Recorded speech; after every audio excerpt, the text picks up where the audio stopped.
සවස 6යි. මේ ශ්‍රී ලංකා ගුවන් විදුලි සංස්ථාවයි. මෙන්න ප්‍රවෘත්ති. සංස්කරණය සම්පත් විලේගොඩ, ප්‍රකාශය දීපානි ප්‍රියංකා අපොන්සු විසින්. එක්සත් ජාතීන්ගේ මානව හිමිකම් කවුන්සිලයේ 48 වන නිත්‍ය සැසිවාරය ආරම්භයි. ශ්‍රී ලංකා විදේශ අමාත්‍යවරයා හෙට සැසිය ආමතයි. අගමැතිවරයාට ඉතාලියේදී අවමන් කිරීමට ඉඩ නොදෙන බව එරට ශ්‍රී ලාංකිකයෝ පවසති. පාස්කු ප්‍රහාරයේ නඩුව කැඳවීමට දින නියම කෙරේ. ජාතික ඖෂධ නියාමන අධිකාරියේ දත්ත මකා දැමීම කුමන්ත්‍රණයක් විය හැකි බව නීතිපති කියයි. ජයන්ත කැටගොඩ මහතා ලබන අඟහරුවාදා පාර්ලිමේන්තු මන්ත්‍රී දුරයේ දියුරුම් දෙයි.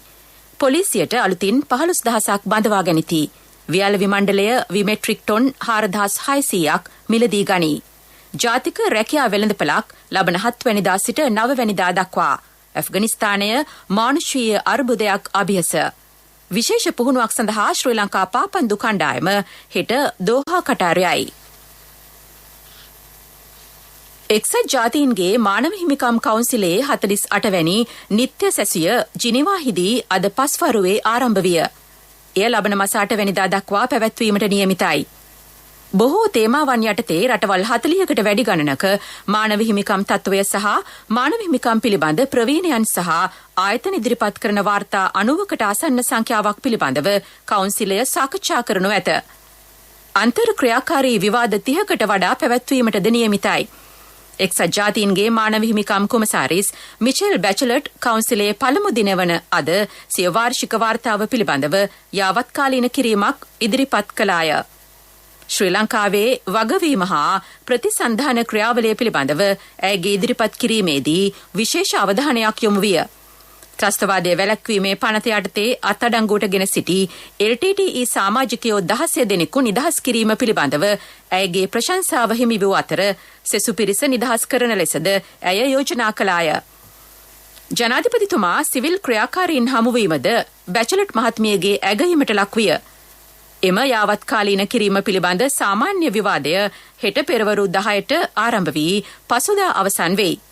අමාත්‍ය ජී.එල්. පීරිස් මහතාගේ පිළිතුරු දැක්වීම හෙට සිදු කෙරේ. 30 වසරක යුද්ධය අවසන් කළ ශ්‍රී ලංකා රාජ්‍ය නායකයාට ඉතාලියේදී කිසිදු අවමානයකට හෝ අපහසුතාවකට පත් කිරීමට ඉඩ ලබා නොදෙන බව එරට සිටින ශ්‍රී ලාංකිකයෝ අවධාරණය කරති. අග්‍රාමාත්‍යවරයා රැඳී සිටි හෝටලය ආසන්නයට රැස් වූ ශ්‍රී ලාංකිකයෝ එතුමාට සහාය පළ කළහ. LTTE ඩයස්පෝරාව සමග එක්ව ඇතැම් පිරිස් අග්‍රාමාත්‍ය මහින්ද රාජපක්ෂ මහතාට ඉතාලියේදී විරෝධය පළ කිරීමේ උත්සාහයක නිරතව සිටිති. එහෙත් එරට සිටින ශ්‍රී ලාංකිකයින් අග්‍රාමාත්‍ය මහින්ද රාජපක්ෂ මහතාට සහ මෙරට රජයට සහාය පළ කරමින් ඉක්ුත් දින කිහිපේ උද්ඝෝෂණ හා වැඩසටහන් සංවිධානය කර තිබූ බව වාර්තා වෙයි. පාස්කුව ප්‍රහාරයට අදාළ නඩුව කැඳවීමට දින නියම කෙරේ. විත්තිකරුවන් 25 දෙනෙකුට එරෙහිව නඩුව ගොනු කර තිබේ. එය ලබන මාස 4 වැනිදා කැඳවන ලෙස කොළඹ ත්‍රිපුත්කල මහාධිකරණ විනිසුරු මණ්ඩල නියෝග කළේය. එම නියෝගය කරනු ලැබුවේ දමිත් තොටවත්ත අමල් රණරාජා සහ නවරත්න මාරසිංහ යන ත්‍රිපුත්කල විනිසුරු මණ්ඩල විසිනි. එහි සභාපති විනිසුරුවරයා වන්නේ දමිත් තොටවත්ත මහතායි. විත්තිකරුවන්ට එරෙහි අධිචෝදනා පත්‍ර නඩු විභාග දිනේදී බහර දීමට නියමිතයි. නඩුව විභාග කෙරෙන්නේ ජූරි සභාවක් නොමැතිවයි. අපරාධ නඩු විධාන සංග්‍රහය යටතේ නීතිපතිවරයා කළ ඉල්ලීමකට අගවිනිසුරුවරයා විසින් මෙම ත්‍රිපුද්ගල විනිසුරු මණ්ඩල නම් කරනු ලැබීය. සැකකරුවන් 25 දෙනාට චෝදනා 23270ක් එල්ල කර තිබේ. මේ අතර පාස්කු ප්‍රහාරය පිළිබඳව බුද්ධි තොරතුරු ලැබී තිබේදීත් එය වළක්වා ගැනීමට ක්‍රියා නොකිරීමෙන් සාපරාධී මිනීමැරුම් සිදු කිරීමේ චෝදනා යටතේ හිටපු ආරක්ෂක ලේකම් හේමසිරි ප්‍රනාන්දු සහ හිටපු පොලිස්පති පූජිත ජයසුන්දර යන මහත්වරුන්ට එරෙහිව දැනටමත් ත්‍රිපුද්ගල විනිසුරු මණ්ඩල ඉදිරියේ නඩු පවරා ඇත. මේ ප්‍රවෘත්ති ශ්‍රී ලංකා ගුවන් විදුලි සංස්ථාවෙන්.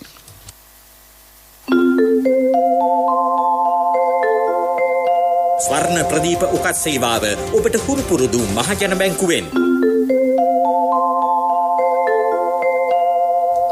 ජාතික ඖෂධ නියාමන අධිකාරියේ පරිගණක දත්ත ගබඩාව මකා දැමීම ඖෂධ ජාවාරම්කරුවන්ගේ ක්‍රියාපිළිවෙතේ කොටසක් විය හැකි බව නීතිපතිවරයා කොළඹ මහේස්ත්‍රාත් අධිකරණය හමුවේ අද ප්‍රකාශ කළේය. ඊට අදාළ පැමිණිල්ල කොළඹ ප්‍රධාන මහේස්ත්‍රාත් බුද්ධික ශ්‍රී රාගල මහතා ඉදිරියේදී අද කැඳවනු ලැබීය. එහිදී අපරාධ පරීක්ෂණ දෙපාර්තමේන්තුව වෙනුවෙන් පෙනී සිටි නියෝජ්‍ය සොලිසිටර් ජෙනරාල්වරයා මේ බව අධිකරණයට දැනුම් දුන්නේය. එම අධිකාරියේ පරිගණක දත්ත ගබඩාව පවත්වාගෙන යාමේ වගකීම වසර 5ක කාලයක සිට දරනු ලැබුවේ පෞද්ගලික සමාගමකි. එහිදී මහේස්ත්‍රාත්වරයා පෙන්වා දුන්නේ පරිගණක දත්ත ගබඩාව යාවත්කාලීන කිරීම සම්බන්ධයෙන් අධිකරණයට මැදිහත් වීමේ හැකියාවක් නොමැති බවයි. ඒ අනුව ඊට අදාළව නිකුත් කර තිබූ නියෝගය ඉවත් කරන බවද මහේස්ත්‍රාත්වරයා දැනුම් දුන්නේය. අදාළ පැමිණිල්ල ලබන 9 වැනිදා යලි කැඳවීමට නියෝග කෙරින. රට වෙනුවෙන් ඕනෑම කැපකිරීමක් කිරීමට සූදානම් මන්ත්‍රී පිරිසක් ශ්‍රී ලංකා පොදුජන පෙරමුණේ සිටින බව ඉහිලේකම් පාර්ලිමේන්තු මන්ත්‍රී සාගර කාර්යවසම් මහතා කියා සිටී. ශ්‍රී ලංකා පොදුජන පෙරමුණේ අද පැවති මාධ්‍ය හමුවට එක්වමින් ඔහු පෙන්වා දුන්නේ රටේ අවශ්‍යතාව වෙනුවෙන් රාජ්‍ය අමාත්‍ය අජිත් නිවාඩ් කබ්‍රාල් මහතා සිය රාජ්‍ය අමාත්‍ය ධුරයෙන් සහ මන්ත්‍රී ධුරයෙන් ඉල්ලා අසු බවයි. දැනට වසර 1.5ක් වගේ කාලයක් පාසල් යන්න නැතුව ගෙදෙට්ට වෙලා ඉගෙන ගන්න නැතුව ඉන්න මේ රටේ අනාගතේ බාර ගන්න ඉන්න දූ දරුවන්ගේ අනාගතේ කඩාකප්පල් කරන්න මේ වෙලාව නෙවෙයි. මෙය අයිතිවාසිකම් වෙනුවෙන් සටන් කරන වෙලාවක් නෙමෙයි. මෙය එකිනෙකා වෙනුවෙන් උදව් කරමින් මේ රටක් හැටියට නැගී ඉන්න සහයෝගය දිය යුතු වෙලාවක්. ඉතින් මේ වෙලාවේ මං හිතන්නේ අපි ජාතියක් හැටියට රටක් හැටියට ඒ දේ නොකරොත් මේ පාටු දේශපාලන අරමුණු තියාගෙන අපි වැඩ කරොත් අපිට රටක් හැටියට ඉදිරියට මුහුණ දෙන්න වෙන්නේ ඊටාම අඳුරු තත්ත්වයකට. මේ අතර පුරප්පාඩුව පවතින පාර්ලිමේන්තු මන්ත්‍රී ධුරයට ජයන්ත කැටගොඩ මහතා පත් කරන ලෙස ශ්‍රී ලංකා පොදුජන පෙරමුණ මැතිවරණ කොමිසමට දැනුම් දී තිබේ. එහි මහලේකම්වරයා ඇතුළු පිරිසක් ඊට අදාළ ලිපිය එම කොමිසමට අද බහර දුන්නේය. ඒ අනුව කැටගොඩ මහතා ලබන අඟහරුවාදා මන්ත්‍රීවරයෙකු ලෙස පාර්ලිමේන්තුවේදී දියුරුම් දීමටද නියමිතයි. පොලිස් නිලධාරීහු 15000ක් අලුතින් බඳවා ගැනිති. ලබන වසරේ මුල් කාර්තුවේදී බඳවා ගැනීම සිදු කෙරේ. පළාත් මට්ටමින් බඳවා ගැනෙන එම පොලිස් නිලධාරීන් ප්‍රජා පොලිස් සේවාවට යොමු කෙරේ. 85000ක් වන මෙරට පොලිස් සේවාවේ ධාරිතාව ලක්ෂ්‍ය දක්වා පුළුල් කිරීමට ආරක්ෂක කවුන්සිලයේ අනුමැතිය හිමිව තිබේ. ඒ අනුව නව පොලිස් නිලධාරීන් 28000ක් බඳවා ගැනීමේ අවශ්‍යතාවක්ද පවතී. අදාළ පිරිස කණ්ඩායම් දෙකක් ලෙස බඳවා ගැනීමට නියමිත බව රාජ්‍ය අමාත්‍ය දිලුම් අමනුගම මහතා කීවේය. වියලවි මණ්ඩලය ගොවීන්ගෙන් විමෙට්‍රික් ටොන් 4600ක් මිලදී ගනී. පාරිභෝගික අධිකාරියේ වැටලීම්වලදී විමෙට්‍රික් ටොන් 1500ක්ද එම අධිකාරිය බහරයට ගෙන ඇත. වියලවි මණ්ඩලයේ සභාපති ආචාර්ය ජටල් මාන්න පෙරුම මහතා කියා සිටියේ වැඩිම වීතෝගයක් මිලදීගෙන ඇත්තේ අම්පාර දිස්ත්‍රික්කයෙන් බවයි. එම ප්‍රමාණය මෙට්‍රික් ටොන් 2091කි. ජාතික අවශ්‍යතාවක් ලෙස සලකා වීතෝග මණ්ඩලයට ලබා දෙන ලෙස සභාපතිවරයා ගොවින්ගෙන් ඉල්ලා සිටියේය. වියලි මණ්ඩලය මේ වන විට වීටොන් 4600ක් පමණ මිලදීගෙන තියෙනවා. ඒ අපි එක මිලදී ගන්න ගොවියන්ගෙන් නිර්ජව ගන්නවා, නියෝජිතයන් හරහා ප්‍රමතිගත වී ගන්නවා, නියෝජිතයන් හතේ වී ගන්නවා. අපි ගෙවන මිල රුපියල් 50 52 55 නාඩු සම්බසහ කීවි සම්භාවලට තෙතවි වලට 44ක් ගාන ගෙවන්නේ. ඊට අමතරව අපි රුපියල් 1.50ක් ගෙවනවා ප්‍රමිති වී වලට ප්‍රවාහනය සඳහා. සහතේතවි වලට රුපියල් 4ක් ගෙවනවා වියලීම සඳහා. පාරිභෝගික අධිකාරිය මගින් සීල් කරන ලද ගබඩා වලිනුත් තව ටිකක් ඇවිල්ලා තිනවා. වතු ආශ්‍රිත තේ ඉඩම් පුද්ගලිකංශයට ලබා දීමක් සිදු නොකරන බව ලංකා කම්කරු කොංග්‍රසය පවසයි. හැටන් කොටගල පක්ෂ මූලස්ථානයේ පැවති මාධ්‍ය හමුවකදී එහි පාර්ලිමේන්තු මන්ත්‍රී මරුද පාණ්ඩි රමේශ්වරන් මහතා කියා සිටියේ වතු ආශ්‍රිත මුඩු ඉඩම් කිහිපයක් අමාත්‍ය මණ්ඩල අනුමැතිය සහිතව ඉදිරි සංවර්ධන කටයුතු සඳහා වෙන් කර ඇති බවයි. විපක්ෂය චෝදනා කරන පරිදි කිසිදු තේ ඉඩමක් පුද්ගලිකංශයට ලබා දී නැතැයිද ඔහු පෙන්වා දුන්නේය. තවත් කොරෝනා රෝගීන් 1755 දෙනෙකු අද හඳුනාගත් බව කොවිඩ්-19 පැතිරීම වැළැක්වීමේ ජාතික ක්‍රියාන්විත මධ්‍යස්ථානයේ ප්‍රධානී යුද හමුදාපති ජෙනරාල් ශවේන්ද්‍ර සිල්වා මහතා පවසයි. ඒ අනුව මෙරට සමස්ත කොරෝනා රෝගීන්ගේ සංඛ්‍යාව 4,80,677කි. සුවය ලැබූ රෝගීහු 1,480 දෙනෙක් අද රෝහල් වලින් පිටව ගියහ. මෙරට සුවය ලැබූ කොරෝනා රෝගීන්ගේ සංඛ්‍යාව 4,14,295ක් බව සෞඛ්‍ය අමාත්‍යාංශය පවසයි. රෝගීහු 60,331 දෙනෙක් තවදුරටත් රෝහල්වල ප්‍රතිකාර ලබති. මියගේ සංඛ්‍යාව 11,296කි. මීළඟට ප්‍රමුඛ පුවත බලාපොරොත්තු වන්න. මහජන බැංකුවෙන් රන් පවුමකට ලබා දෙන අත්තිකාරම් මුදල් දැන් තවත් වැඩි කළා. ඔබේ රන් බහඬ සඳහා රාජ්‍ය බැංකුවක ආරක්ෂාව සමග දිවයිනේ විශාලතම ශාඛා ජාලයෙන් සේවාව. ස්වර්ණ ප්‍රදීප උකත් සේවාව ඔබට හුරු පුරුදු මහජන බැංකුවෙන්. ප්‍රමුඛ පුවත ඔබ වෙත ගෙනෙන්නේ සෑම ගෙදරකම සිටිය යුතු වෙද මහත්මයා සිද්ධාලේප. තරුණ තරුණයන් සඳහා ජාතික මට්ටමේ රැකියා වෙළඳපළක් පැවැත්වීමට මිනිස් බල හා රැකී රක්ෂා දෙපාර්තමේන්තුව පියවර ගනී. ලබන මාස 7 වෙනිදා සිට 9 වෙනිදා දක්වා එය පැවැත්වේ. රැකියා වෙළඳපළ සහ වෘත්තීය මාර්ගෝපදේශන වැඩසටහනක් දිස්ත්‍රික් 14ක පැවැත්වීමටද නියමිතයි. එම දෙපාර්තමේන්තුවේ අධ්‍යක්ෂ ජෙනරාල් අනුෂා ගෝකුල මහත්මිය වැඩිදුරටත් කියා සිටියේ විවිධ ක්ෂේත්‍ර සඳහා රැකියා වෙළඳපළේ අවස්ථා රැසක් පවතින බවයි. ක්ෂේත්‍ර රැසක නවරැකියා අවස්ථාද උදා වී ඇත. මහා පරිමාණ කර්මාන්ත හා ව්‍යාපාර ආයතන 100කට වඩා රැකියා වෙළඳපළ සඳහා ලියාපදිංචි වී ඇත. රැකියා අපේක්ෂිතයන් ලියාපදිංචි කිරීමටද කටයුතු යොදා ඇතැයි ඇය සඳහන් කළාය.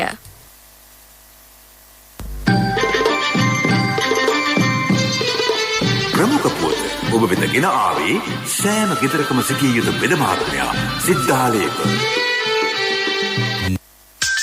ශක්තියේ හඬ අවධානය පිණිසයි. කුරුණෑගල දිස්ත්‍රික්කයේ අවුරුදු 60ට වැඩි සියලු දෙනාට එන්නත් ලබා දී අවසන්ය. අවුරුදු 30ට වැඩි 95%කට එක් මාත්‍රාවක් හෝ ලබා දී ඇත. එම දිස්ත්‍රික්කයේ 30ට වැඩි සියලු දෙනාට එන්නත ලබා දීමේ වැඩසටහනක් හෙට උදෑසන 8 සිට මධ්‍යම රාත්‍රී 12 දක්වා ක්‍රියාත්මක කෙරේ. එන්නත මෙතෙක් ලබා නොගත් අයට කුරුණෑගල මහරෝහලට පැමිණ එය ලබා ගත හැකිය. එම ක්‍රියාවලිය අවසන් වූ වහාම අවුරුදු 20ත් 29ත් අතර අයට එන්නත් ලබා දීම ආරම්භයි. කුරුණෑගල රෝහලට පැමිණීමට නොහැකි අයට දුරකථනයෙන් එම රෝහල අමතා කාලය වෙන් කරගත හැකිය. එවිට නිවසට පැමිණ එන්නත් කිරීම සිදු කෙරේ. විදෙස් පුවත්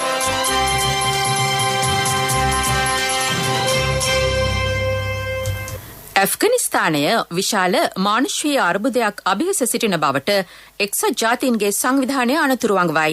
එබැවින් එරටට ඩොලර් කෝටි 60කට වැඩි මානුෂීය ආධාර ලබා දිය යුතු බව එක්සත් ජාතීන්ගේ සංවිධානය කියා සිටී. එම සංවිධානය පවසන්නේ ඇෆ්ගනිස්තානුවන්ට ආහාර, ඖෂධ, සෞඛ්‍ය සේවා, පිරිසිදු ජලය සහ සනීපාරක්ෂක පහසුකම් අවශ්‍ය බවයි. දැනට එරට ජනගහනයෙන් අඩකට පමණ ආධාර අවශ්‍ය වනු ඇතැයි විශ්වාස කෙරේ. ගැටුම් නියඟය සහ කොවිඩ් වසංගතය හේතුවෙන් එරට දරුණු අවස්ථාවකට මුහුණ දී සිටින බවද එක්සත් ජාතීන්ගේ සංවිධානය පෙන්වා දෙයි. මේ අතර ජාත්‍යන්තර ආධාර සංවිධාන ජීනීවාහිදී සමුළුවක් පවත්වමින් මේ සම්බන්ධයෙන් අවධානය යොමු කර ඇතැයි විදෙස් මාධ්‍ය වාර්තා කර තිබේ. තලේබාන් සංවිධානය කාන්තාවන්ට අධ්‍යාපනය හැදෑරීම සඳහා නව නීතිමාලාවක් ප්‍රකාශයට පත් කර තිබේ. එරට අධ්‍යාපන අමාත්‍යවරයා ප්‍රකාශ කර ඇත්තේ කාන්තාවන්ට අධ්‍යාපනය හැදෑරිය හැකි වුවද ඔවුන් එය සිදු කළ යුත්තේ පිරිවෙන් සමග මිශ්‍රවීමෙන් නොවන ලෙස බවයි. තලේබාන් සංවිධානය කාන්තා අයිතිවාසිකම් සුරක්ෂිත කරන බවට කලින් ප්‍රතිඥාතී තිබින. කෙසේ වුවද පිරිමින් සමග එකට සිටමින් අධ්‍යාපනය හැදෑරීමට ඉඩ ලබා නොදීම එම සංවිධානය පෙර සිටි තත්වයටම පත්වීමක් ලෙස ඇතැම් බටහිර මාධ්‍ය පෙන්වා දී තිබේ. මීට වසර 20කට පෙර පැවති තලේබාන් පාලනය යටතේ ඇෆ්ගනිස්තානයේ කාන්තාවන්ට අධ්‍යාපනය ලැබීම, රැකියාවල නිරතවීම තහනම් කර තිබින. එංගලන්තය සහ උතුරු අයර්ලන්තයට පැමිණෙන පුද්ගලයින්ගෙන් 3/1කට ආසන්න සංඛ්‍යාවක් නිරෝධායන නීති කඩ කර ඇති බවට සැක කෙරේ. මාර්තු සහ මැයි අතර කාලයේදී එවැනි නඩු 3 ලක්ෂයකට වැඩි ප්‍රමාණයක් පවරා ඇතේ වාර්තා වෙයි. ඉන් නිරෝධායන නීති උල්ලංඝනය කළ පුද්ගලයන්ට එරෙහිව නඩු කොතෙක්ද යන්න මෙතෙක් අනාවරණ වී නොමැත.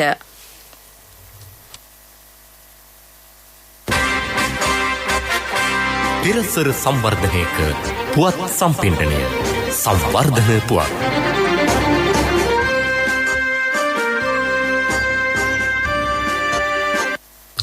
පැය 24කදී නව ජල සම්බන්ධතා ලබා දීමේ ජාතික වැඩසටහනක් ආරම්භයි. පැයෙන් පැයට දුරින් දුරට පානීය ජලය වැඩසටහනේ තේමාවයි. නව වැඩපිළිවෙල යටතේ මෙතෙක් පානීය ජල සැපයුම නොලද එම අවශ්‍යතාව දැඩිව පවතින ප්‍රදේශ හඳුනා ගනිමින් අදාළ නිවෙස්වලටම ගොස් ජල ඉල්ලුම් පත්‍ර සම්පූර්ණ කෙරේ. ඇස්තමේන්තු සකස් කර එහිදී මුදල් අය කරගෙන එදිනම නව ජල සැපයුම ලබා දීම වැඩපිළිවෙලේ අරමුණයි. 2025 දී සැමට පානීය ජලය ලබා දීමේ සෞභාග්‍ය දැක්මට අනුව මේ ක්‍රියාත්මක කෙරේ. ඒ අනුව වසරකදී නව සම්බන්ධතා ලක්ෂ 3කට වඩා ලබා දීම අවශ්‍ය වෙයි. එහි පළමු අදියර කටාන කිඹුලා පිටිය පොල්ගාලවත් ඇතුළු ප්‍රදේශවල ක්‍රියාත්මක කෙරින. ක්‍රීඩා පුවත් දකුණු ආසියානු පාපන්දු තරගාවලියට සහභාගී වන ශ්‍රී ලංකා පාපන්දු කණ්ඩායම විශේෂ පුහුණුවක් සඳහා හෙට දෝහා කටාර් රාජ්‍ය බලා පිටත්ව යයි. පුහුණු සැසිය දින 16ක් පැවැත්වේ.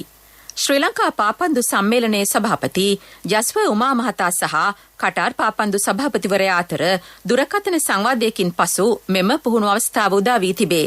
ශ්‍රී ලංකා පාපන්දු ක්‍රීඩකයන් 27 දෙනෙකු සහ පුහුණු කාර්ය මණ්ඩලයේ 11 දෙනෙකු මෙම විශේෂ පුහුණු සැසියට එක්වීමට නියමිතයි.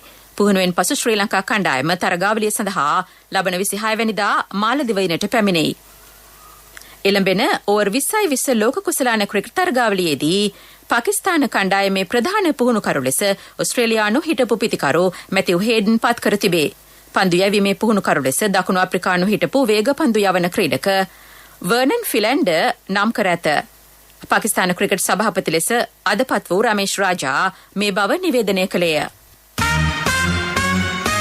ව්‍යාපාරික පුවත් ඔබ වෙත ගෙන එන්නේ ජාතික ඉතිරි කිරීමේ බැංකුවෙන් ඔබ වෙත ගෙන එන සියල් සපිරි ඇප් එක NSB Pay. 33 වන සහරා ජාත්‍යන්තර කෘෂිකර්ම ප්‍රදර්ශනය ඊජිප්තුවේදී ආරම්භයි. ඊජිප්තු ජාත්‍යන්තර ප්‍රදර්ශන මධ්‍යස්ථානයේ පැවැත්වෙන ඒ සඳහා චීනය, රුසියාව, ඉතාලිය, නෙදර්ලන්තය, ජෝර්දානය සහ ලෙබනනය ඇතුළු රටවල් රැසක ආයෝජකයෝ සහභාගී වෙති. කොවිඩ් වසංගතයත් සමග මුළු ලෝකයේම කෘෂිකර්මාන්තය කෙරෙහි අවධානය යොමු කර ඇතැයි ඊජිප්තු කෘෂිකර්ම අමාත්‍ය එල් සෙයිඩ් එල් කුසීර් පවසයි. ව්‍යාපාරික පුවත් ඔබ වෙත ගෙන ආවේ ඔබේ සියලුම බැංකු කටයුතු වඩාත් සුරක්ෂිතව පහසුවෙන් කරගන්න ජාතික ඉතිරි කිරීමේ බැංකුවෙන් ඔබ වෙත ගෙන එන සියල් සපිරි ඇප් එක NSB Pay. මුදල් හුමාරු, බිල්පත් ගෙවීම්, ක්‍රේලෝඩ්, ක්‍රෙඩිට් කාඩ් ගෙවීම්, ලංකා QR ආදී සේවාවන් රැසක් සමගින් බැංකු ගිණුම් කිහිපයක් සමග එකවර ලියාපදිංචි වීමේ පහසුකම ඔබ කොතැනක සිටියත් ඔබේ බැංකු කටයුතු එසැනින් කරගන්න ඩිජිටල් විසඳුම Play Store හෝ App Store හරහා දැන් නොමිලේම ඩවුන්ලෝඩ් කරගන්න NSB Pay. වැඩි විස්තර ළඟම පිහිටි ශාඛාවෙන් හෝ 0112 379යි 379 අමතන්න. කොන්දේසි සහිතයි. ආර්ථික පුවත් ආවරණය යුතුයකම් වගකීම් එක්ක සල්ලි ඉතුරු කරන්න ලේසි නෑ. ඔබේ ස්ථාවර තැන්පතට ආකර්ෂණීය පොලියක් හා ආරක්ෂාවක් දෙන්න අපි පොරොන්දු වෙන්නේ ඒකයි. LOLC Finance ස්ථාවර තැන්පතු ඉතිරිය උතුරන්න. 2001 දෙසැම්බර් 13 වෙනි දින නීතිගත කරන ලද LOLC Finance PLC ICRA Lanka limited වෙතින් SLA ස්ථාවර ශ්‍රේණිය ලබා ඇත. 2011 අංක 42 දරන මුදල් ව්‍යාපාර පනත යටතේ ශ්‍රී ලංකා මහ බැංකුවේ මුදල් මණ්ඩලය වෙතින් බලපත්‍රලාභී මුදල් සමාගමකි. රුපියල් කෝටි 3950ක් වටිනා භාණ්ඩාගාර බිල්පත් නිකුත් කෙරේ. වෙන්දේසිය ලබන බදාදා සිදු කෙරෙන බව ශ්‍රී ලංකා මහ බැංකුව පවසයි.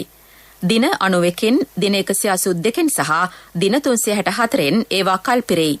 රජයේ සුරකුම්පත් ප්‍රාථමික අලෙවිකරුවන්ගෙන් ලන්සු කැඳවා තිබේ.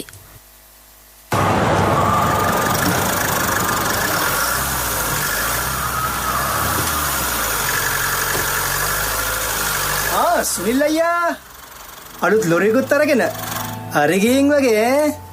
හරි ගියේ හරි තැනට ගිය හින්දා මල්ලි LOLC එකෙන් ලීසින් කරේ. මාත් හරියන්න කියලා හරි තැනටම යන්න ඕනේ. LOLC Finance හරියන්න හරිම තැන. වැඩි විස්තර සඳහා 0115 715 555 අමතන්න.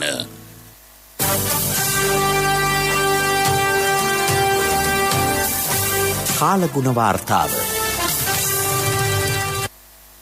සබරගමුව හා බස්නාහිර පළාත්වලත් මහනුවර, නුවරඑළිය, ගාල්ල හා මාතර දිස්ත්‍රික්කවලත් වැසි ඇතිවන බව කාලගුණ විද්‍යා දෙපාර්තමේන්තුව පවසයි.